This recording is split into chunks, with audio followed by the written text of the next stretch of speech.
Welcome everybody to the RPG Revolution! My name's Karlos Morale and today I'm going to be talking to you about Little Witch Academia Chamber of Time. I wanted to start things off with something easily approachable, and what better way to begin than with a friendly anime tie-in collectathon and brawler.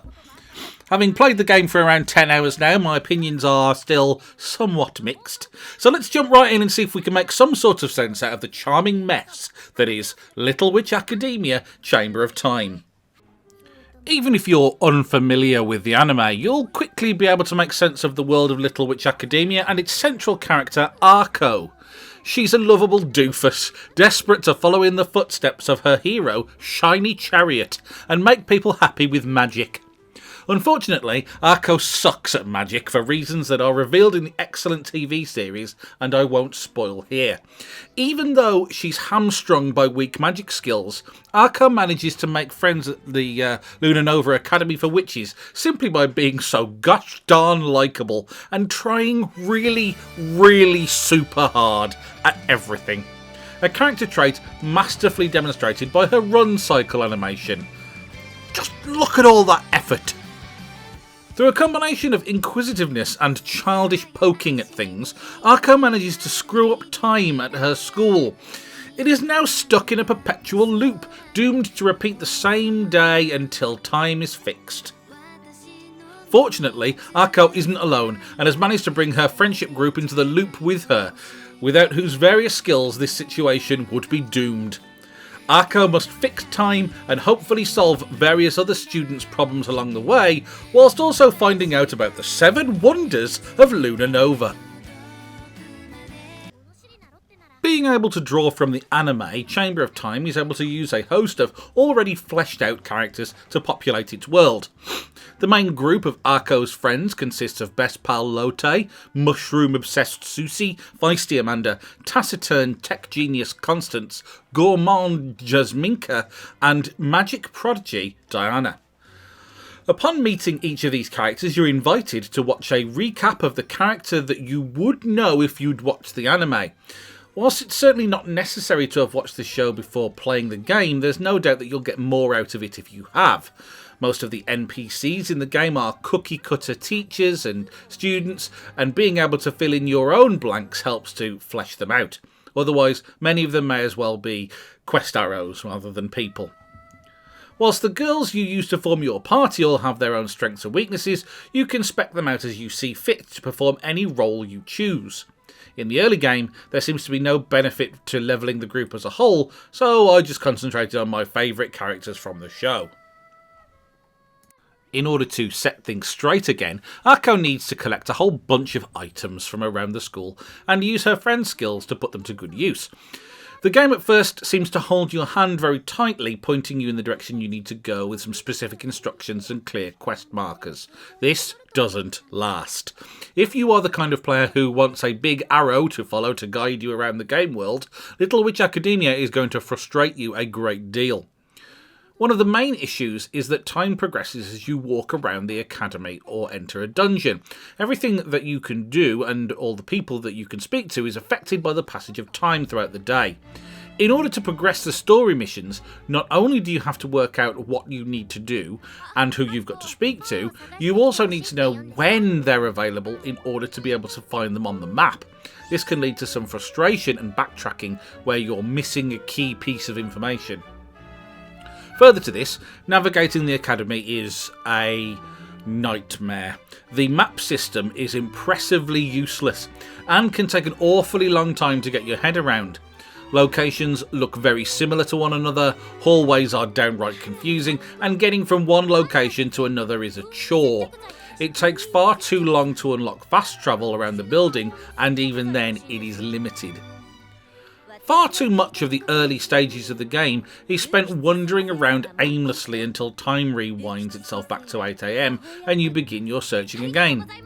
It doesn't have to be this way, but it depends on how quickly you grasp the movement system or figure out the information you don't have to progress the events.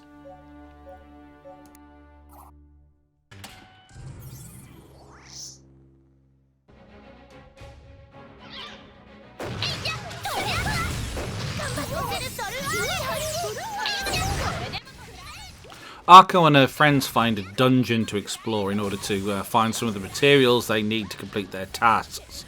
Upon entering through a secret door using one of a collection of magic keys, the game turns into a side-scrolling brawler where your chosen witch and 2 others, controlled by the AI, will battle it out against a fairly decent array of different enemies.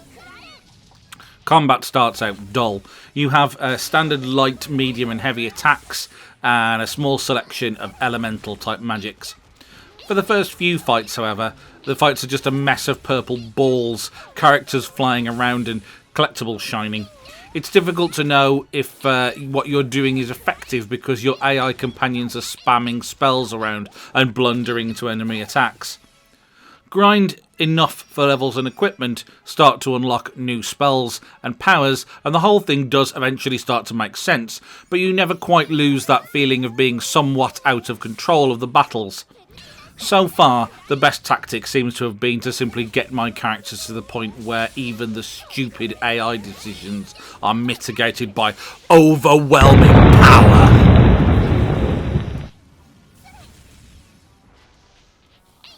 If you have a look at a few different reviews of Little Witch Academia Chamber of Time, you'll find some massive variance in people's experiences, and I don't think this is all that surprising. The game starts off with some lovely animations, and it's easy to like the characters you meet. However, the gameplay can seem aimless and underwhelming. Given time, there's a lot to enjoy here, and there's certainly a good 30 hours of game with the main quest, plus maybe as much again with side quests and secrets and what have you. I just can't recommend this as a full price purchase for the average gamer, however, especially since some players are just never going to get into this at all. But around the £20 mark for either PC or PlayStation, and you can certainly get your money's worth. If you're a fan of the TV series and just want to watch some more Arko and Co related shenanigans, then this is going to scratch that itch. Having watched the English dub myself though, I wish they'd been able to get the English voice cast in to record the dialogue for this as an alternative to the Japanese voice track. That option wasn't available though, so thanks for nothing, development team.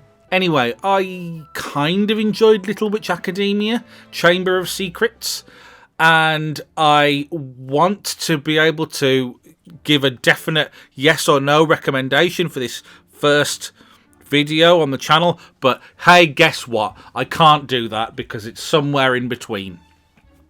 If I had to give this game a score out of 10, which I don't because it's my video and I can do whatever I like, I would give it something in the region of 6 because it's all right, but there are some bits that are not great.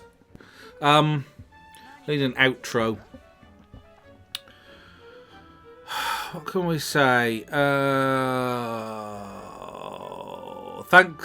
Thank you. Oh, thanks ever so much. Thank you for watching this video. That should be the outro. Thank you for watching this video. Yeah. I know that I'm supposed to say, like, click like and subscribe and so on. But, I mean, it's tiring to do that every single time. Okay, if you want to see more RPG game related videos like this one, then please consider subscribing to the channel. And I will do my best to provide them in a timely manner.